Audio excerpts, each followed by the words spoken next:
About the non-volley zone line. We're going to talk about getting lobbed. I'm going to hopefully answer some of your pickleball questions. You can type those into the live chat. I'm trying to view those. I might have to cut that off, unfortunately. It looks like it's having a little bit of an issue with my with good stream quality. Just my computer is just not happy with it tonight. What can I tell you?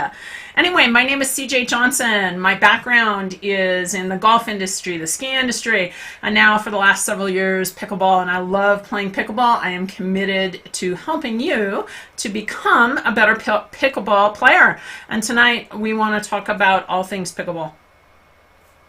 So, I'm here to answer some of your questions. I have some questions that there were some people who could not be here this evening, and there are some people who sent me some questions early. So I am going to get into those questions. But in the meantime, in the chat, I'm trying to monitor the chat. Again, like I said, I go live on YouTube on Facebook every Tuesday, and it's a little bit different from being live on YouTube. So I'm having a little trouble with the chat. So I think what I'm going to do right now is I am going to shut this chat down. All right, let's see what we got here. All right, so we're going to go ahead and I want to get started. We've got a couple of questions that came in, so I want to answer some of your questions. So we're talking about the non-volley zone. We want to talk about getting lobbed, how to handle the lob. That was another question that came in. How do you get better when you don't have a coach close by? What are some of the things that you can do? And I've got something brand new for you, so you want to make sure that you stick around. It's going to come a little bit later, a little bit towards the end. I'm super excited about it. It's something that I've been thinking about doing for a long time that I just really, you've been asking me for it. People have been talking to me about it, and finally I'm just like, I got some time in my schedule and we're going to go ahead and get it done. So let's get started. This is one of the questions that Ted actually sent in to me early. So let me show you the question that we got here. So this is the first question, and Ted says, I'm a 3'5" to 4'0" pickleball player who's been playing for 2 years. Now, being 5'3" with a short wingspan, when playing at the non-volley zone line, it's very easy to lob the ball over my head. Due to my racquetball quickness, I find it's much easier to play deeper to defend. I do have a decent dinking game, so playing at the net is not a concern. Considering my physical size, should I continue playing deeper against opponents' shots and get to the net when needed, or work at playing more at the kitchen line? So that's an absolutely awesome question, and believe it or not, I get tons and tons of questions about the kitchen line. So let me take this back over here. We're going to go here, and I'm going to bring myself back in. And I'm trying to bring up the chat on my telephone because I'm having a hard time bringing it up on my computer so that I can answer your questions live. We're going to start with this one. Let me answer this one. But go ahead and put your questions in, and hopefully I will get a chance to see them shortly. So anyway, Ted, what do you do, Ted? Well, kind of the answer is, in pickleball, it depends. And everything is in a depends situation. So there's two types of lobs, right? There's an offensive lob and a defensive lob. The offensive lob happens when all four players are at the non-volley zone line. And in order to try to pull a team off the line, you're in a dinking game, you hit a lob up and over somebody's head to make that team go back to retrieve the lob. That's an offensive lob. A defensive lob typically comes when you have one team at the non-volley zone and the other team is back at the baseline. The team at the baseline tries to lob the team at the non-volley zone to pull them away from the non-volley zone. Now, Ted doesn't say, but I'm kind of gathering based on this question that he's probably talking about a defensive lob for a couple of different reasons. Defensive lobs, first of all, are a lot more common at the 3'5" to 4'0" level. When you start to get in the 4'5" level, you start to see more offensive lobs. And interestingly enough, at this year's US Open, if you watched anything there, you were starting to see more offensive lobs at the non-volley zone in the top pro levels. You hadn't seen those as often. In fact, I heard Scott Moore talk the other day and say that it's a shot he's starting to throw into his repertoire just a little bit. So I'm going to link to a video down below. Stephanie Lane is one of the top pro players. She has just a killer lob. And I have a video that I did a while back with her and Laura Fenton Cavanda on how to really cover the court. And she threw up 2 offensive lobs during that little stretch of a point. So I'm going to link to that. That's going to be down in the show notes down below. So getting back to Ted's question, I'm thinking that this is a little bit more of a defensive lob. And what Ted is saying is when he and his partner get to the net, the other team is at the baseline, they lob it up and over his head, and now he has to run back to get the lob. He's asking about he's being more comfortable should he stay back to defend, and then because he's quick, get to the non-volley zone. So there's a couple of recommendations that I have here for you, Ted. First of all, when I look at one of my frequent women's doubles partners, she's only 5 feet 3 inches tall. So she's pretty short, just about your size. She gets lobbed a lot. Now, she was a top Division I tennis player, and she has an absolutely killer, I will put it back in your face, overhead. She gets lobbed once or twice, and then that's a strategy that teams just run away from. So my first question to you, Ted, is how is your overhead? If you need some work on your overhead, and typically at the 3.5 to 4.0 level, everybody can use a little work on their overhead, right? Making sure that we're doing things correctly. I did a whole series on lobs and overheads, how to get the footwork right, how to get your body into position, those types of things. Again, I'm going to link to that down in the show notes. But the first thing that I would tell you, Ted, is make sure that you have an overhead that's so strong, people don't want to lob you. Okay, second thing. In that same series of videos, one of the things that I talked about was who goes for the lob. Because just because the lob is going over your head doesn't mean that you should always be the one running back. There's a lot of different factors that can go into that. So in that series of video, it talks about, mobility, the position of the lob, all the different things that you can use to determine who should be running back after the lob. That would be another series. Now, interestingly enough, that happens to me more in mixed, right? Because in mixed, most of the players I play with are over 6 feet tall, so I tend to be the person who gets lobbed. I am not necessarily always the person who is going to run back for that lob. So what I would tell you is this, is work on your overheads, work on correct court positioning, who's the person who's running back for the lob, and play at the non-volley zone. The last thing that you can do when I'm at the non-volley zone, if I've seen a team that is consistently trying to use the lob over my head, I'm looking for paddle position. What is the paddle position? And what I'm looking for is a paddle that has an open face. So if this is straight up and down, in order to get the ball to go up, that face of that paddle needs to be open. Sorry, I meant to grab a paddle and forgot.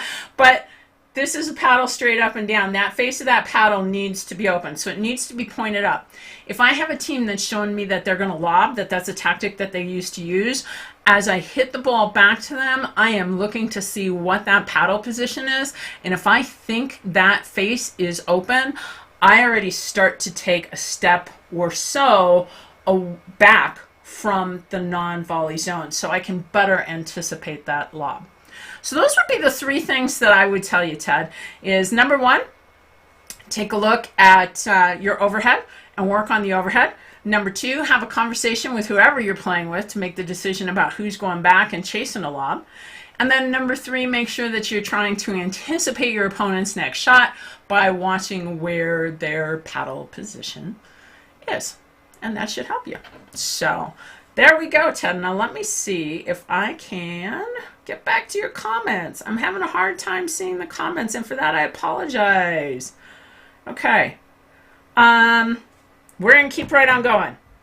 Because even if you put comments in there, I tell you what, if I don't see your comments today, which I'm struggling with the technology under this a little bit, put your comments down below. I will either make sure and answer them on an upcoming live. I will send you an email. I will do something to make sure and get your questions answered, because I know that's why you showed up tonight. So, okay. All right, so the next one, let's talk a little bit about the non-volley zone. I get tons of questions on the kitchen line all the time. I love playing at the kitchen line. I hope you do too. So this is one that comes to us from Margaret M. And she says, I'm new to pickleball, about 7 months. From what I see, it's very important to get to and stay at the non-volley zone. You are so right on there, Margaret. I've been training myself to do this, but I find a lot of people don't. Another good observation there, Margaret. When my partner stays back, what should I do? Is it more important to stay with my partner or keep up the practice of getting to the non-volley zone? So that's Margaret's question. Now, it was really kind of funny. I'll be darned, after Margaret sent me this question, I had just seen this post on Facebook. And this was a post on from the Pickleball Forum on Facebook. And it said, interesting experience today. Had to be out of town, so I thought I'd drop into the local Y and play some pickleball. None of them played at the non-volley zone line. They all play back and just slam the ball. I tried to get the hang of playing back like they did, but I just could not do it. I got to the line and dinked one over, and the guy says, we don't do that dink stuff.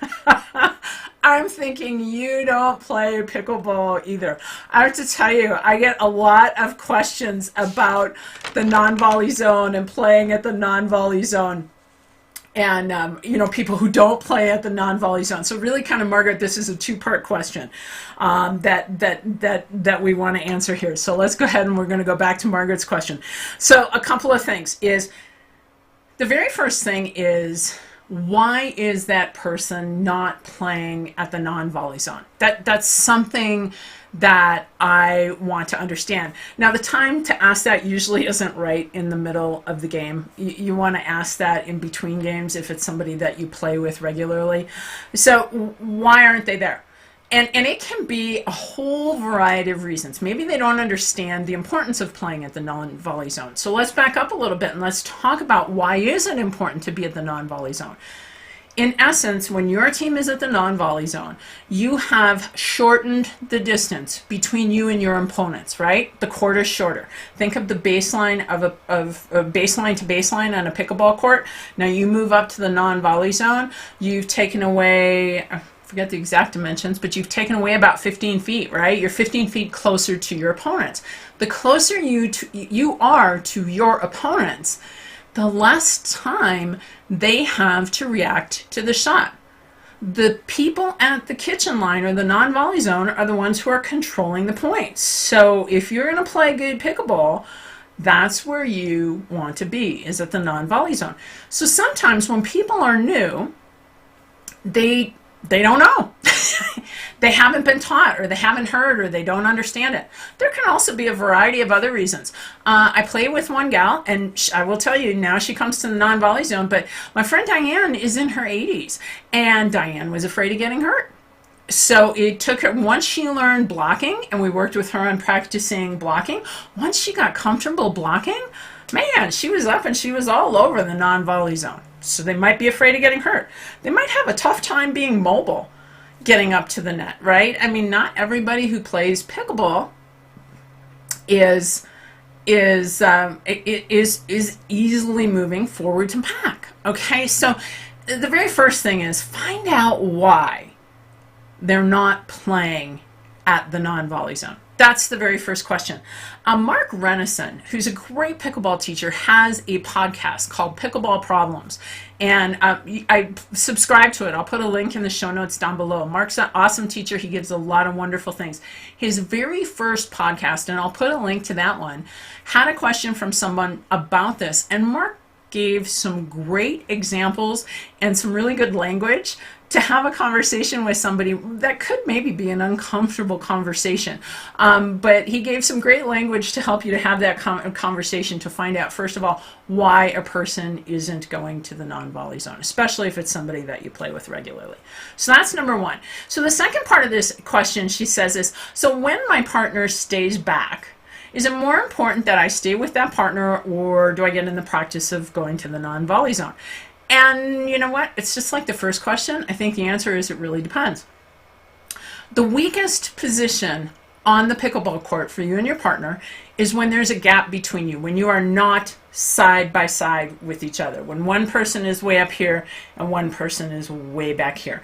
That leaves a lot of open court and a lot of holes for the opposing team to hit a winning shot through. That's what you're looking for. If you're at the non-volley zone, you are looking for the openings between the people on the other side of the net. And how can you get a ball into those particular openings and make it more difficult for them to return?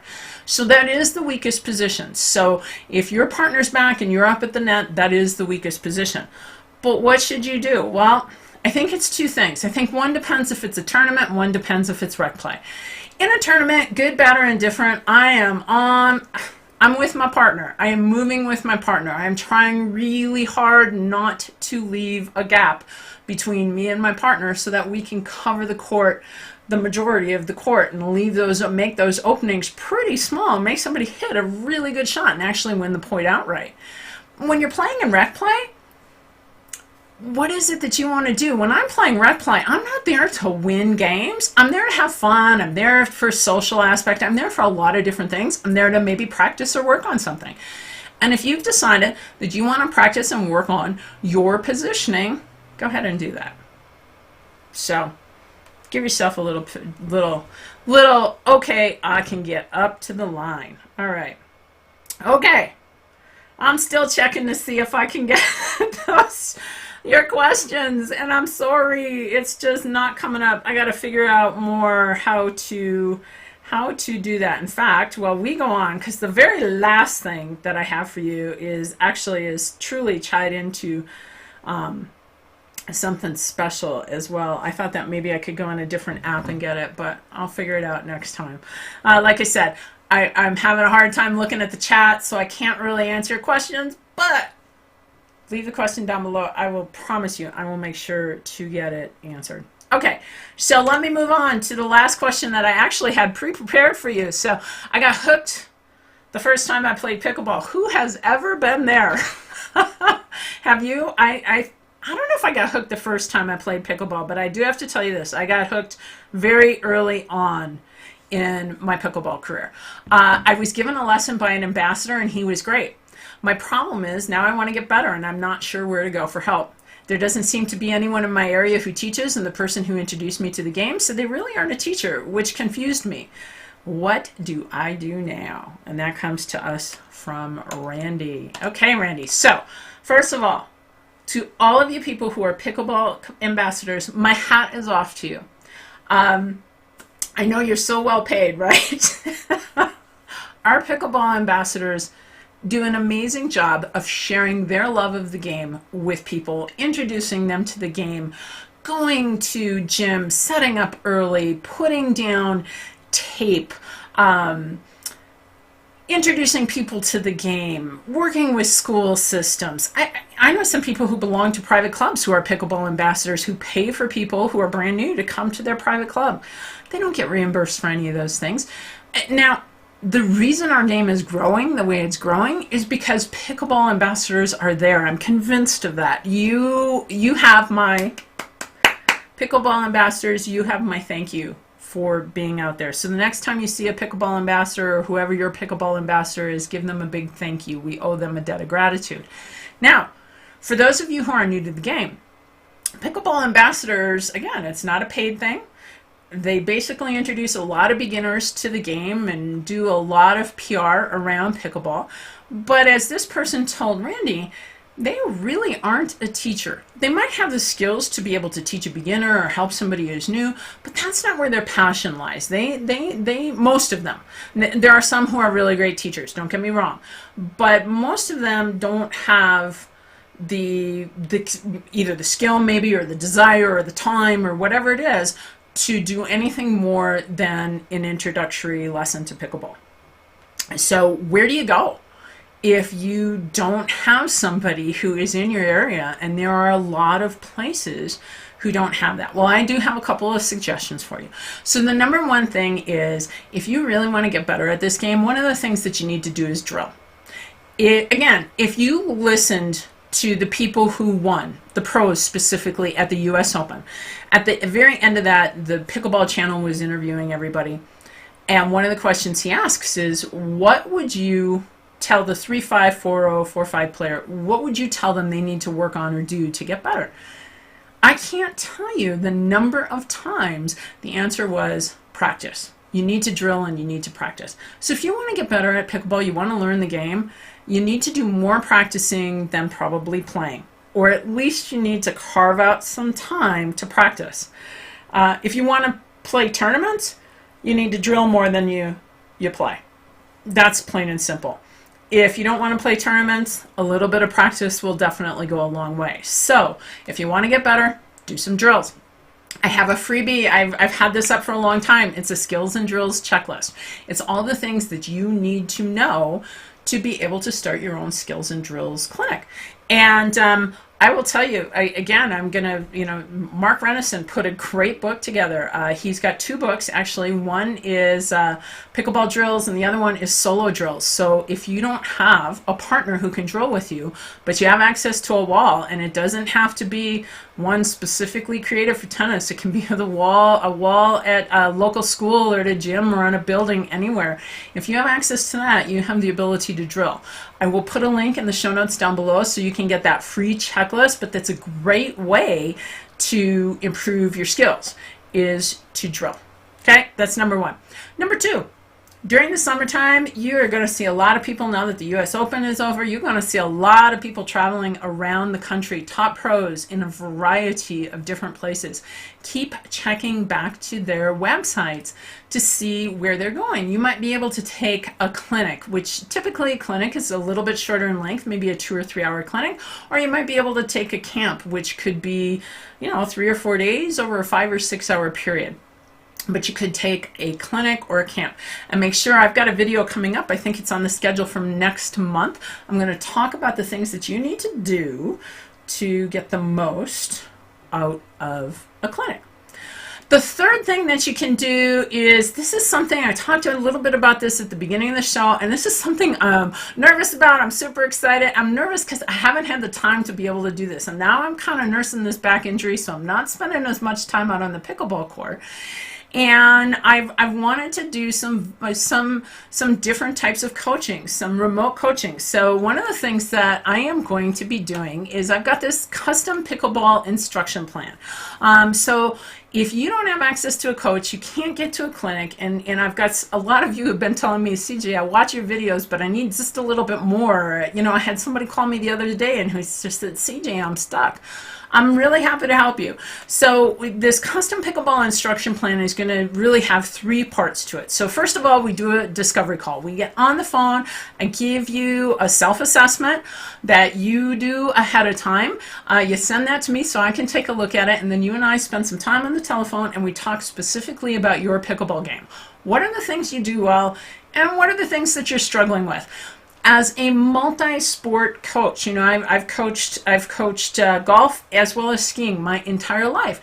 As a multi-sport coach, one of my basic coaching philosophies is this: we do more of what you do well, and we make some of the things you don't do as well better. Any athlete I've ever worked at, including myself, and I've played these sports to some pretty high levels, you are not going to do everything perfect. You're going to do some things way better than others. And I always find that I have a much more fun time when I'm doing the things that I do well more often. So we focus on your game and finding out what those little niches are. And we do that inside of the discovery call. Once we've done that discovery call, I put together a personalized improvement plan for you. And that's based on what do you have access to? Do you have a partner who will drill with you? Do you have a wall? How much time can you spend? What are your goals? Are you looking to play tournaments, or are you just simply looking to, hey, you know what, I'm a beginner and I don't have anyone to coach me and I want to get just a little bit better?